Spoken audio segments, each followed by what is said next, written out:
ఇంకా రిలీజియస్ విషయానికొచ్చేస్తే గాన Hindus, Muslims మన ఇండియాలో మనం అనుకునేదేందంటే హిందూసు, ముస్లిమ్సు బాయి బాయి అంటే బ్రదర్స్ అని జెప్పేసి మనమైతే అనుకుంటా ఉన్నాం. బయట కంట్రీస్‌లో అయితే అలా లేదు. ఇండియాలో నా ఫ్రెండు ముస్లిమ్సోడు ఇక్కడికొచ్చాడనుకో ఫర్ ఎగ్జాంపుల్ ఇక్కడ ముస్లిమ్స్ వాళ్ళతో కలిసిపోయి నన్ను తొక్కేస్తాడనమాట.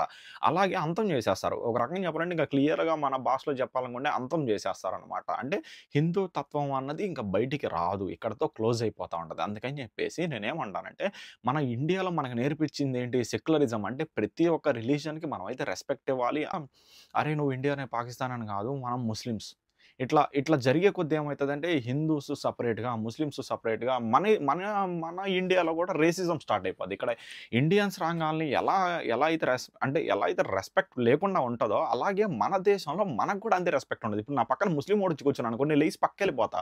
ఆడేదో అంటరానితనంగా. అలాగే నా పక్కన హిందువాడు కూర్చున్నాడనుకో, నేను లేసి పక్కకొచ్చేస్తా. వాడేదో అంటరానితనంగా. ఇక్కడ ఏమవుతుందంటే, ఒకళ్ళకి ఒకళ్ళకి రెస్పెక్ట్ ఇవ్వకపోవడం వల్ల, ఒక రిలీజియన్స్‌కి రెస్పెక్ట్ ఇవ్వకపోవడం వల్ల, అది చాలా దారికైతే తీస్తది. మన ఇండియాలోనే చాలా గొడవలైతే అవుతా ఉంటాయి. మనలో మనమే తన్నుకొని చస్తున్నాం. ఇంకా పక్క కంట్రీ‌లతో మనం ఎప్పుడు యుద్ధం చేసేది? మనందరం యునైటెడ్‌గా ఉంటే, కలిసికట్టుగా ఉంటే, మన తెలుగోళ్ళకి సపోర్ట్ చేసుకుంటాం. అంటే మన ఇండియన్స్ సపోర్ట్ చేసుకుంటాం అంటే, ఏ కంట్రీ అన్నా రెస్పెక్ట్ ఇస్తది. ఇండియన్స్‌కి ఫారిన్ కంట్రీస్‌లో ఎందుకు రెస్పెక్ట్ ఉండదో ఫస్ట్ థింగ్ చెప్పమంటారా? ఆ! అమ్మాయిలు రాంగాల్నే, అబ్బాయిలు రాంగాల్నే, తెల్లోళ్ళని చూడంగాల్నే మనోళ్ళేందంటే అన్నీ నోరు తెరుచుకొని చూస్తారు. ఎందుకు? వాళ్ళు మనుషులే గదా!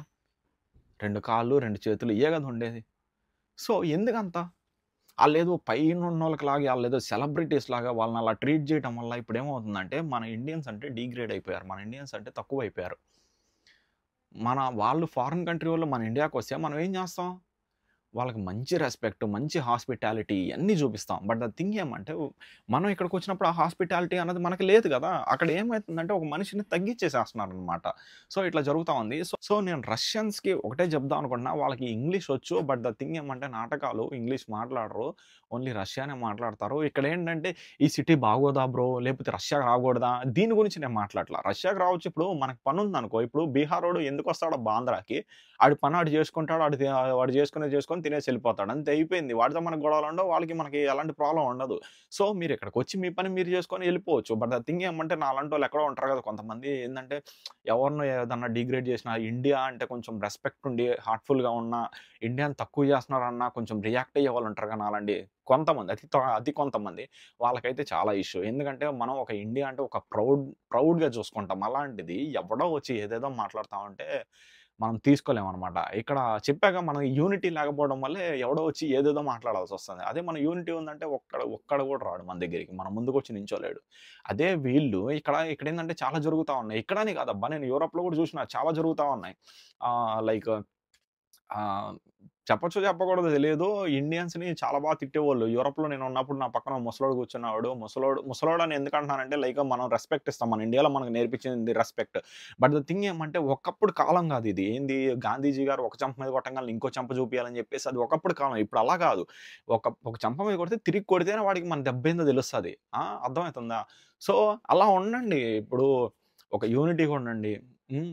సో, ఇక్కడికి రాంగాల్నే అదే చెప్పా గదా! ఒక ముసలాయన. ఆ ముసలాయన ఏమంటున్నాడంటే, "you Indians why you came to my country" అని జెప్పేసి ఇష్టం వచ్చినట్టు ఏదేదో మాట్లాడేసారు. నేనేంటంటే అప్పుడు మన కంట్రీ గాదు. మనం ఏం జేయలేము. మూసుకొని అక్కడి నుంచి ఎళ్ళిపోవడమే.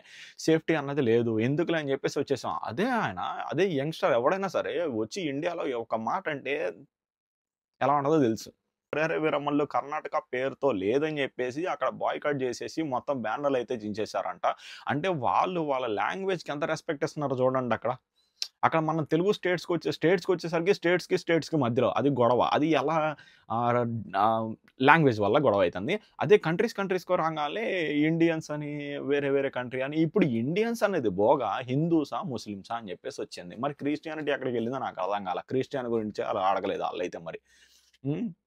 సో, అట్లాంటిది అలా కొన్ని కంట్రీస్‌లో అట్లుంది. ఇంకొన్ని కంట్రీస్‌లో ఏందంటే హిందూసా లేకపోతే క్రిస్టియన్స్ అరే! ఏ మతం అయితే ఏంట్రా నాకర్థం కాదు. మీరు మంచిగా ఏం పని మీద వచ్చారో ఆ పని చూసుకొని ఎళ్ళాలి. ఇప్పుడు నాకెంత ఇష్టమో తెలుసా? అదర్ కంట్రీస్‌కి నేనెందుకొస్తానంటే నాకు చాలా ఇష్టం. నాకు నేపాలోళ్ళంటే ఇష్టం, జపానోళ్ళంటే ఎందుకంటే వాళ్ళ కల్చర్ ఉంటది. ముస్లిమ్స్ మ్యారేజెస్ ఉంటాయి, హిందూస్ మ్యారేజెస్ ఉంటాయి, మళ్ళీ క్రిస్టియన్ మ్యారేజ్ అంటే డిఫరెంట్ ఉంటాయి. నాకు చాలా ఇష్టం. వాళ్ళు నాకు ఫ్రెండ్స్ అయితే నేను కూడా అక్కడికెళ్ళి బాగా ఎంజాయ్ చేయొచ్చు. వాళ్ళు ఏ స్టైల్‌లో చేస్తున్నారు, ఏంటి అని చెప్పేసి చూసుకోవచ్చు. అలాగే మన ఇంటి దగ్గర మనకి ఇండియాలో ట్రైబ్స్ ఉంటారు. వాళ్ళు అసలు ఎలా సర్వైవ్ అవుతున్నారు, ఇయన్నిటి గురించి ఏందంటే మనం చూసుకోవచ్చనమాట. మంచిగా చాలా బాగా అనిపిస్తా ఉండిద్ది ఈ ట్రైబ్స్ అలా నేర్చుకోవాలనిపిస్తది. కానీ ఇక్కడ వాళ్ళకి ఏందంటే అట్లా ఉండదనమాట. ఏందంటే ఇక్కడ మేమే, మాదే అలా ఉంటదనమాట. సో, నేను ఒకటే చెప్దాం అనుకుంటున్నాను గైస్. మీరేంటంటే యూనిటీ లేకపోతే మనకి యూనిటీ లేకపోతే ఇంకా రాబోయే రోజుల్లో హిందూ అనేవాడు ఉండడు. ఇండియన్ అనేవాడు ఉండడు. ఫస్టు హిందూ, ముస్లిమ్స్ అనుకుందాం. ఫర్ ఎగ్జాంపుల్ చెప్తా. హిందూస్, ముస్లిమ్స్ అంటే ఇక్కడ జరిగే సినారియో ఎలా ఉంటదంటే ఇప్పుడు హిందూ అన్నది టోటల్‌గా అంతమైపోయింది అనుకుందాం. తర్వాత ఏమైతదో తెలుసా? మీరందరూ ముస్లిమ్స్ బాయి బాయి అనుకుంటారా? అట్లే ఉండదు. తర్వాత ప్లేస్ గురించి వస్తది. అరే! మీరు ఇండియన్స్‌రా, మేము రష్యన్స్‌రా అంటారు. అక్కడ ప్లేస్ గురించి వస్తది. అప్పుడు మిమ్మల్ని చంపేస్తారు. ఇక్కడేందంటే కన్నింగ్ నేచర్ ఎక్కడైనా గాని. సో, కన్నింగ్ నేచర్‌తో ఉంటది. ఫస్టు హిందూసు, ముస్లిమ్స్ అన్నప్పుడు ఏం చేస్తారంటే, అరే! మనం ముస్లిమ్స్‌రా, మనం ఒకటి ఉండాలిరా, హిందూస్ ఏంట్రా అని చెప్పేసి ఫస్ట్ వాళ్ళని డివైడ్ చేసేస్తారు. మొత్తం అంతా ఏమైపోయిందంటే వీళ్ళేందంటే మీరు హిందియన్స్ అంటారు. అప్పుడు మీకు బొక్కే. అది గొర్రెల్ని కషాయవాడిని నమ్మినట్టు ఇలాగే ఉంటది స్టోరీ.